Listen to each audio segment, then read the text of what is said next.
हरियाणा में बीजेपी का फॉर्मूला तीसरी बार हिट हुआ।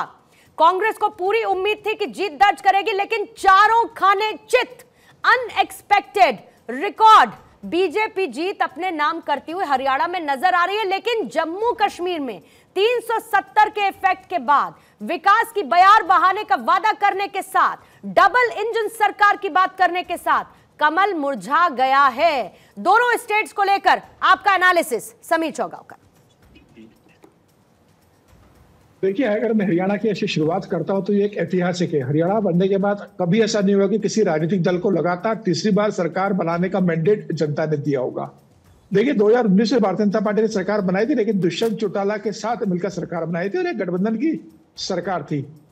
आप देखिए, उसके बाद 10 साल की सरकार के बाद जब हरियाणा में जिस तरह भारतीय जनता पार्टी का प्रदर्शन रहा और ये बार बार कहा जा रहा था कि भारतीय जनता पार्टी वहां बेहतर प्रदर्शन नहीं करेगी और कांग्रेस वहां सरकार बनाने जा रही है, जिस तरीके से एग्जिट पोल आए थे, जिस तरीके से कहा जा रहा था, लेकिन हरियाणा की जनता को लगा कि 10 साल प्रधानमंत्री मोदी के जो 2014 से लेकर 2024 तक का कार्यकाल रहा है और उसी कार्यकाल के दौरान प्रधानमंत्री मोदी की जो योजना है हरियाणा में, हरियाणा की सरकार ने 2014 से लेकर 2024 तक लागू की है।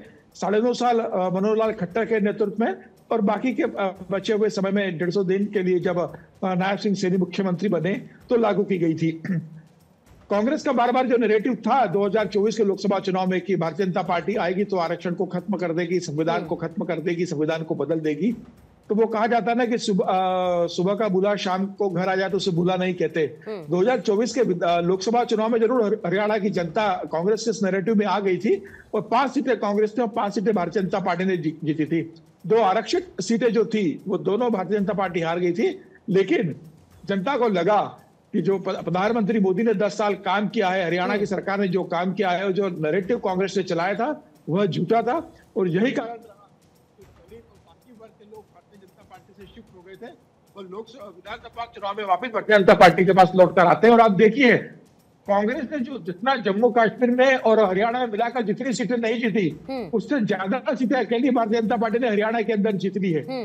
तीसरी बार पूर्ण बहुमत की सरकार बनाना अपनी दम के ऊपर यह बताता है कि किस तरीके से लोगों को अभी भी 2004 से लेकर 2014 तक जो भूपेंद्र सिंह हुड्डा का लेकिन इसमें एक बड़ा factor Jat versus non Jat का जो फॉर्मूला बीजेपी का रहा है, तीसरी बार बीजेपी के लिए वो मददगार साबित हुआ है। न सिर्फ ये, बल्कि जहां पर जाट फैक्टर इंपॉर्टेंट है वहां पर भी नई सीटों को बीजेपी ने अपने नाम किया है। जाहिर है कि इस बीजेपी की स्ट्रैटेजी को डिकोड करना होगा।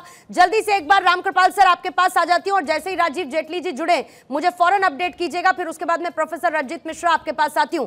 रामकृपाल सर, आपको क्या समझ में आया? साइलेंट वोटर क्या कमाल कर गया? क्योंकि ऐसा बहुत कुछ था जो कहा गया कि भाई यहाँ तो ऐसी हवा चल रही है, नौजवान हैं, यहाँ के जो किसान हैं वो नाराज हैं, जो जाट है वो नाराज हैं, लेकिन उसके बावजूद बीजेपी अपनी स्ट्रैटेजी पे बहुत इंटैक्ट रही। और मैं अगर ये कहूं रामकृपाल सर कि कांग्रेस के लिए हरियाणा का झटका इतना बड़ा झटका है कि उससे उबर पाना बहुत मुश्किल है कांग्रेस के लिए।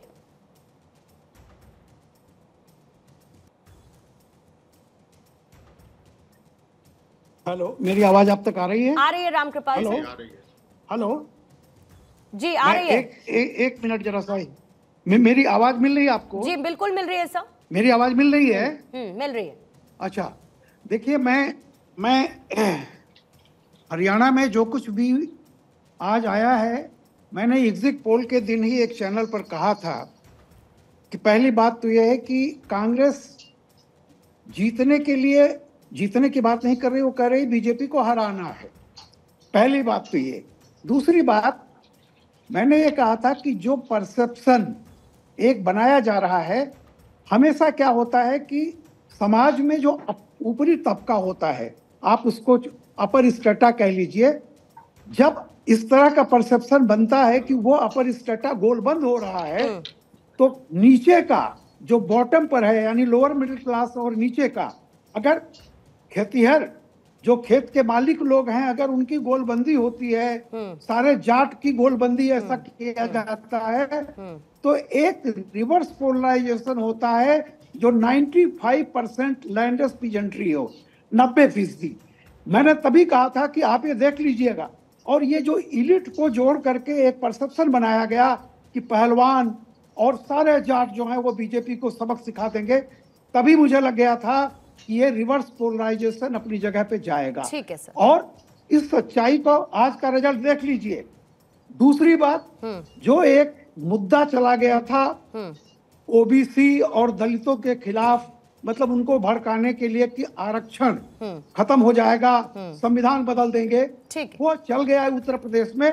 इस बार नहीं चला। इन शॉर्ट अगर मैं रामकृपाल सर कहूं कि जो कांग्रेस की तरफ से एक नैरेटिव सेट किया गया था, जो झूठ या भ्रम फैलाने की कोशिश की गई थी, वो काम होता हुआ नजर नहीं आया है।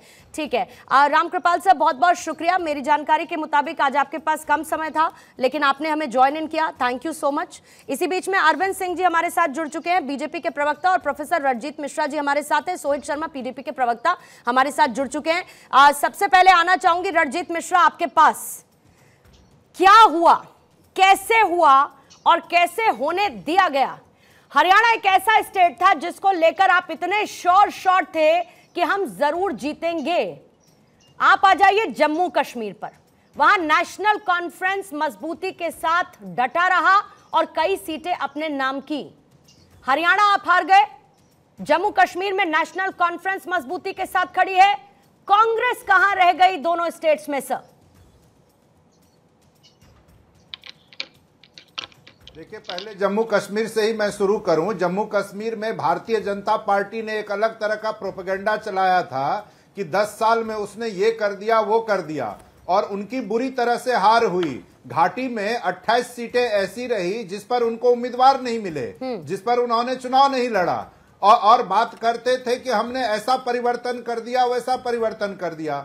हमारा प्री पोल अलायंस था नेशनल कॉन्फ्रेंस के साथ, वो प्री पोल अलायंस वहां जीता है, क्लियर मैंडेट लोगों ने दिया है। तो 2 प्रदेशों में, जम्मू कश्मीर में हमारे गठबंधन की सरकार बनेगी, ये जनता ने सुनिश्चित किया। रही बात हरियाणा की, तो हरियाणा में ये निश्चित है कि हमारे अपेक्षा के अनुरूप परिणाम नहीं है, ये बात निश्चित है। थोड़े से सीटों से हम चूक गए, वहां 36 के लगभग हम अटक गए, जबकि हमें 46 चाहिए था। तो निश्चित रूप से थोड़ी सीटें हमारी कम हुई। यद्यपि पिछले बार हम 31 जीते थे, इस बार 36 जीते हैं। उस लिहाज से यदि देखें तो हमारी सीटों की संख्या बढ़ी है, लेकिन हाँ, बहुमत के आंकड़े से हम पीछे रह गए, ये सही बात है। रंजीत जी, आज दिन भर आपकी 15 मौजूदा सीटें, आपने 15 मौजूदा सीटें अपनी गवा दी हैं इस हरियाणा के इलेक्शन में। 15 मौजूदा सीटें, यानी वो सीट्स जो आपकी जीती हुई सीट्स थी, यानी कि आपका गढ़ हुआ करती थी, उन सीट्स को आप रिटेन नहीं कर पाए, वो सीट आपके हाथ से निकल गई हैं। लेकिन बहुत सारी सीटें हमने भारतीय जनता पार्टी से जीती भी है, तभी तो हम 31 से 36 पहुंचे हैं। तो ये कहना कि हर जगह हमारी हार हो गई, ऐसा नहीं है। दूसरी बात, 1 घंटा पहले मैं मत प्रतिशत को भी देख रहा था पूर्णिमा जी, तो आपको बता दूं कि सबसे अधिक मत कांग्रेस को ही पड़े हैं हरियाणा में। ठीक है, तो कई तरह का गुना भाग, कई तरह का अंक गणित हुआ और हम बहुमत से चुके, इसमें कोई दो राय नहीं है। लेकिन दिन भर जिस तरह से चीजें चलती रही और बार बार हमें चुनाव आयोग को दस्तक देना पड़ा, तो वो भी कई सवाल खड़े करता है।